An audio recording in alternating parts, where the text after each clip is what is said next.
අයිබෝන් යාළුවනේ කොහොමද ඉතින් ඔයාලට SL මොටෝග්‍රා YouTube channel එක ඔයාලව සාදරයෙන් පිළිගන්නවා. මම post එකක් දාලා තිබ්බා FB එකේ YouTube එකේ දාලා තිබ්බා අද මම කරනවා කියලා rectifier ගැන. මගේ වීඩියෝ වල ගොඩක් දුරට මම rectifier ගැන දෙයක් සඳහන් කරලා තිබුණේ නැහැ. මම අද ඔයාලට කියලා දෙන්න යන්නේ ඕනම rectifier එකක් ගොඩක් ඕනම අතුරු පැදියකට දාන්නේ කොහොමද? ඒ වගේම ගැළපෙන rectifier එකක්ම තියෙන්න ඕනද එමේ අතුරු පැදියට දාන්න කියන එකත් ඒ වගේම නොගැලපෙන rectifier එකක් දැම්මොත් බැටරි ඉදිමෙනවද එහෙම නැත්නම් බැටරි charge වෙන්නේ නැද්ද ඒ කාරණාව එතකොට ඇයි බැටරි ඉදිමෙන්නේ ඇයි බැටරිය charge වෙන්නේ නැතු යන්න හේතුව එතකොට ඇයි දාන rectifier එක පිච්චෙන්නේ එතකොට ඒ වගේ ගොඩක් කරුණු කාරණා ගැන අද මම කතා කරන්න බලාපොරොත්තු වෙනවා ඔක්කොන්නම කලින් ඔයා මගේ channel අලුත් කෙනෙක් නම් දැම්ම subscribe කරන්න ඒ වගේම තවත් කෙනෙකුට බලන්න පුළුවන් වෙන්න මගේ channel එක share කරන්න ඒ වගේම like කරන්න වැරදි අඩුපාඩු තියෙනවා නම් පල්ලෙහාන් comment එකක් දාන්න එහෙනම් අපි යන් ඉක්මනින්ම වීඩියෝ එකට හරි යාළුවනේ මෙන්න rectifier ටික මේ වගේ නෙමෙයි විවිධාකාර rectifier තියෙනවා සාමාන්‍යයෙන් මේක rectifier එක ගත්තොත් මම බොහොම සරල භාෂාවෙන් කියන්නේ වෙනත් වීඩියෝ වල කියනවා වගේම සාමාන්‍ය කෙනෙකුට උනත් යතුරු පැදියක් හදාගන්න අලුත් පැදියක් කරගන්න පුළුවන් වෙන්න තමයි මම මේ වීඩියෝ කරන්නේ ඒක නිසා මම බොහොම සරල විදිහට තමයි මේ ගැන කතා කරන්නේ මේක ඇවිල්ලා wire higher rectifier එකක්. හරි rectifier කියනවා regulator කියනවා rectifier regulator කියනවා regulator rectifier කියනවා එක එක ගොඩක් දුරට නම් කියන විවිධාකාර විදිහට. මම මේක සාමාන්‍යයෙන් rectifier කියලා හඳුන්වන්නම්. මේක wire 5. අර පැහැදිලිනේ. හරි. එතකොට සාමාන්‍යයෙන් wire higher rectifier එකකට අපි අනිවාර්යයෙන්ම දාන්න ඕනේ wire higher rectifier එකක්ම තමයි. දාන්න පුළුවන් ක්‍රම තියෙනවා. ඒ ක්‍රම ගැන මම ඉස්සරහට කතා කරනවා. එතකොට දැන් මේක wire 5 නම් අපිට අනිවාර්යෙන් දාන්නත් ඕනේ wire 5 rectifier එක තමයි. අපි කියමුකෝ දැන් යතුරු පැදියකට අපි rectifier එකක් හොයාගන්න නැහැ කියලා.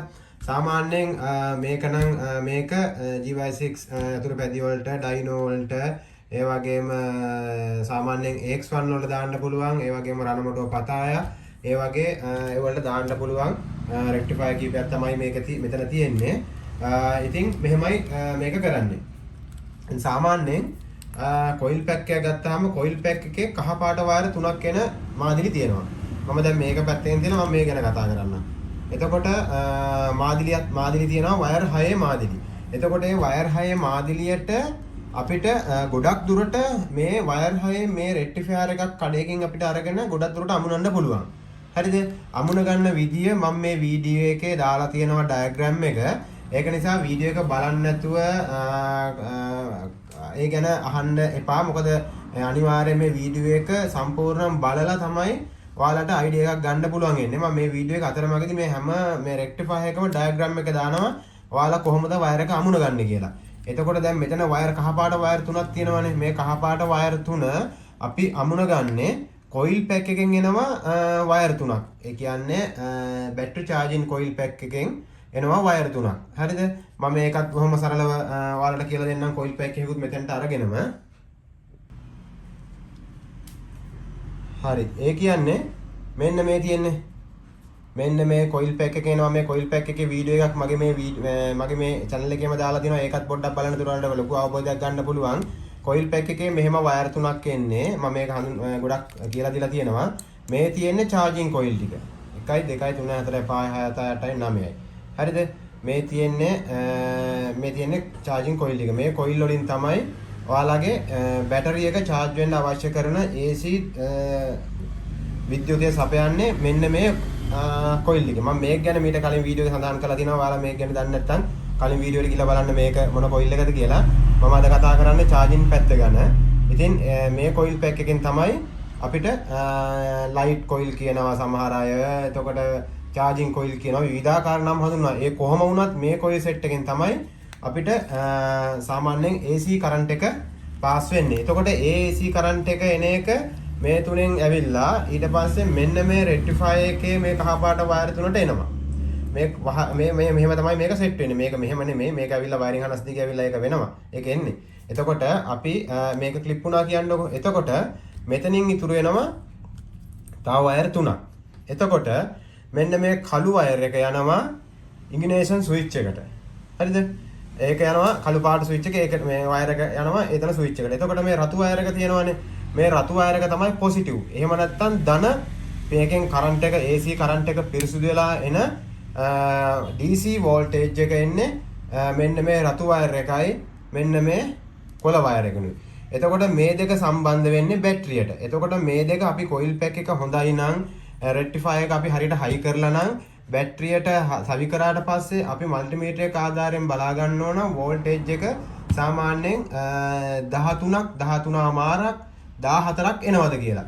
13ක් හෝ 14ක් එන්නේ නැත්නම් 13මාරක් හෝ 14.15ක් වගේ එන්නේ නැත්නම් අපි ඒක හිතා ගන්න ඕන එක්ක කොයිල් පැක් එකේ අවුලක් එහෙම නැත්නම් රෙක්ටිෆයර් එකේ අවුලක් කියලා. හරිද? එතකොට අපි එහෙම හොයාගෙන මල්ටිමීටර් එක ආධාරයෙන් මේ විදිහට බලාගෙන 13මාරක් හෝ 14ක් හොයනවා නම් ප්‍රශ්නයක් නැහැ. මේ සෙට් එක ඔක්කොම හොඳයි. නමුත් සමහර විට අපි රෙක්ටිෆයර් එකට ඇවිල්ලා ඔක්කොම කරලා මෙහෙම ඔක්කොම ක්ලිප් වෙලා හොඳට තිබිලා බැටරියට එන චෙක් කරනකොට බැටරියෙන් එන වෝල්ටේජ් එක චෙක් කරනකොට බයික් එක ස්ටාර්ට් කරලා සාමාන්‍යයෙන් කොච්චර බයික් එක රේස් කරත් 12ක් නම් 12 මාරක් වගේ නම් අනිවාර්යෙන් රෙක්ටිෆයර් එක බෑඩ්. රෙක්ටිෆයර් එක කොයිල් පැක් එක බෑඩ්. ඒ කියන්නේ සවුත්තුයි. එහෙම නැත්නම් ඔන්න 18ක් 17ක් විතර වගේ එනවනම් අනිවාර්යෙන් බැටරි ඉදිමෙනවා. බැටරි සවුත් වෙනවා. එහෙම නැත්නම් බැටරි ඉදිමිලා බැටරිය ඩැමේජ් වෙන්න පුළුවන්. ඉතින් ඒක වෙන්නේ එක්ක කොයිල් පැක් එකේ අපි කොයිල් පැක් එකේ සාමාන්‍යයෙන් මේ වයින්ඩින් එක ලීක් වෙලා තිබ්බොත් ඕම්ස් අපි කියලා කියනවා. ඕම්ස් ගාන වැඩි වෙනවා. ඒ කියන්නේ වැඩි වෝල්ටේජ් එකක් මේකෙන් සප්ලයි කරනකොට සාමාන්‍යයෙන් මෙයාටත් කන්ට්‍රෝල් කරගන්න බැරි වෙලා ඊට පස්සේ වැඩි ධාරාවක් එනවා. එතකොට ගොඩක් කට්ටිය එන ප්‍රශ්න තමයි ඇයි මේ බැටරි ඉදිමෙන්නේ? මේ වැඩි කල් දුවන්න බෑ බැටරි සවුත් වෙනවා. එහෙමනම් ඔයාලා ට්‍රක් ගාලා ඉක්මනින්ම චෙක් කරගන්නවා මූලික වශයෙන් කොයිල් පැක් එක. මූලික වශයෙන් කොයිල් පැක් එක චෙක් කරගෙන ඊට පස්සේ තමයි අපි රෙක්ටිෆයර් එකත් චෙක් කරගන්න ඕනේ. හැබැයි ගොඩක් දුරට ජපන් බයිසිකල් වල පොඩ්ඩක් ප්‍රමිතියෙන් ඉහළ යතුරු පැදිවල ওই දේවල් සිද්ධ වෙන්නේ නැහැ. රෙක්ටිෆයර් එක ඉදිමි තියෙන්නේ රෙක්ටිෆයර් එක කෙලින්ම යනවා. එක්ක බැටරි ඉදිමෙන්නේ නැහැ. එහෙම නැත්නම් කොයිල් පැක් එක ඒක කොයිල් පැක් එකත් එහෙමම සවුත් වෙලා යනවා. ඒ විදිහට එක එක විවිධාකාර ගැටලු රාශියක් මතුවෙනවා. ඉතින් මම දැන් ඔයාලට කිව්වා බැටරි ඉදිමෙන්න ප්‍රධාන හේතුව තමයි මේ රෙක්ටිෆයර් එක සවුත් වීම. එහෙම නැත්නම් කොයිල් පැක් එක සවුත් වීම. එතකොට මේ දෙකම අපි බලන්නේ කොහොමද? එතකොට මේ දැන් අපිට එකින් එක වෙනම චෙක් කරගන්න ඕනේ. ඒකට කරන්න ඕනේ කොයිල් පැක් එකේ අපි බයික් එක මෙහෙම තියලා බයික් එක ස්ටාර්ට් කරලා මෙන්න මේ ක්ලිප් එක ගලවලා අපිට එක ප්‍රොබ් එකක් අර්ත් එකට සෙට් කරලා අනිත් ප්‍රොබ් එක මේකට තියලා බලන්න ඕන. සාමාන්‍ය වෝල්ටේජ් එක 40 ගානක් 30 ගානක් වගේ එනවා නම් ඇත්තටම කොයිල් පැක් එකේ ලීක් එකක් තියෙනවා. එහෙම නැත්නම් සාමාන්‍යයෙන් 28ක් වගේ එනවා නම් ඒක කොයිල් පැක් එක හොඳයි. එහෙම නැත්නම් එතකොට අපි මේ පැත්ත හොඳයි නම් අපි රෙක්ටිෆයර් එක අනිවාර්යයෙන්ම ඊළඟට බලන්න වෙනවා. රෙක්ටිෆයර් එක බලන්න වෙනවා. ඒකට මොකද කරන්න කියලා. දැන් මම කියපු දේ වලට සාමාන්‍ය අවබෝධයක් එන්න ඇති. මම දැන් කතා කරන්නේ එතකොට මේ රෙක්ටිෆයර් එක වයර් හයි රෙක්ටිෆයර් එක ඕන මේකට දාන්න පුළුවන්ද? ඔව් දාන්න පුළුවන් කිසි ප්‍රශ්නයක් නැහැ.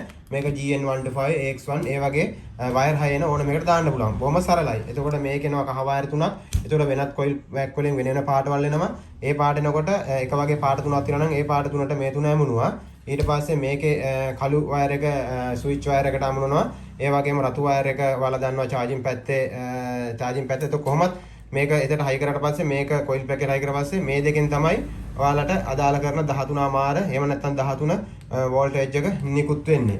එතකොට ඔයාලට මේක පුළුවන් අමුණ ගන්න වයර් හයේ ඕනම අතුරු පැදියකට වයර් හය කියන රෙක්ටිෆයර් එකකට ඕන වෙලාවකට වයර් හය රෙක්ටිෆයර් එකක් ඉල්ලලා අපිට පාවිච්චි කරන්න පුළුවන්. ඒත් මෙහෙම ගැටලුවක් තියෙනවා. සමහර බයිසිකල් වල ඇම්පියර් 7 එනවා, ඇම්පියර් 4 එනවා, ඇම්පියර් 5 එනවා.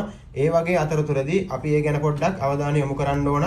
සාමාන්‍ය මේ වගේ ලොකුවට මේ වගේ එනවා නම් සාමාන්‍යයෙන් ඇම්පියර් 9, ඇම්පියර් 7 බැටරි වලට මේ වගේ ලොකු රෙගුලේටර් එකක් දාන්න පුළුවන්. නමුත් අපිට ඒ වගේ එකකට මේ වගේ පොඩි රෙගුලේටර් එකක් දාන්න බෑ. මේ වයර් පහත් මේ විදිහටම අමුණන්න පුළුවන්. එතකොට මේක ගත්තොත් එහෙම මේ තියෙන්නේ මේකේ තියෙනවා සුදුයි කහයි. එතකොට මේකේ මේ සුදුයි කහයි වයර් දෙක තමයි කොයිල් පැක් එකකින් එන වයර් දෙකට සම්බන්ධ වෙන්නේ. හරි? මේ දෙක. එතකොට කළු වයර් එක ඉංජිනේරින් ස්විච් එකට, රතු වයර් එක බැටරියට, කොළ පාට වයර් එකත් බැටරිය අර්ත් එකට. පැහැදිලිනේ? එතකොට මේක සවි කරන්න පුළුවන් සාමාන්‍යයෙන් ඇම්පියර් 4 එතකොට ඒ වගේ 6 ඇම්පියර් ඒ වගේ යන බෑන් වලට හයි කරන්න පුළුවන්. ඒ වගේ අතුරු පැති වලට හයි කරන්න පුළුවන්. අනිත් එක තමයි ඔයාලා රෙක්ටිෆයර් එකක් හයි කරන විට හරි ඒ අදාළ නිෂ්පාදකයා විසින් නියම කරලා තියෙන රෙක්ටිෆයර් එකම යොදන්න පුරුදු වෙන්න. ඒක මම නිතරම කියන කතාවක්.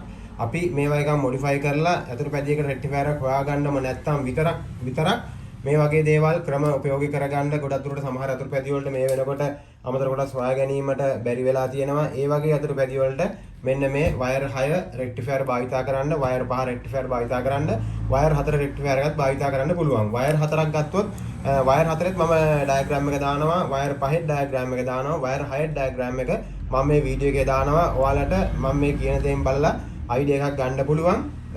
ඉතින් මම හිතනවා ඔයාලා මේ වීඩියෝ එකෙන් යමක් ඉගෙන ගන්න ඇති කියලා. මේ රෙක්ටිෆයර් එකක් ඕනම අතුරු පැදියකට දාන්නේ කොහොමද? හැම රෙක්ටිෆයර් එකම ඕනම අතුරු පැදියකට හරියනවද? ඒ වගේම හයි කරන්නේ කොහොමද? ඒ සම්බන්ධව මම ඔයාලට දාලා තියෙනවා.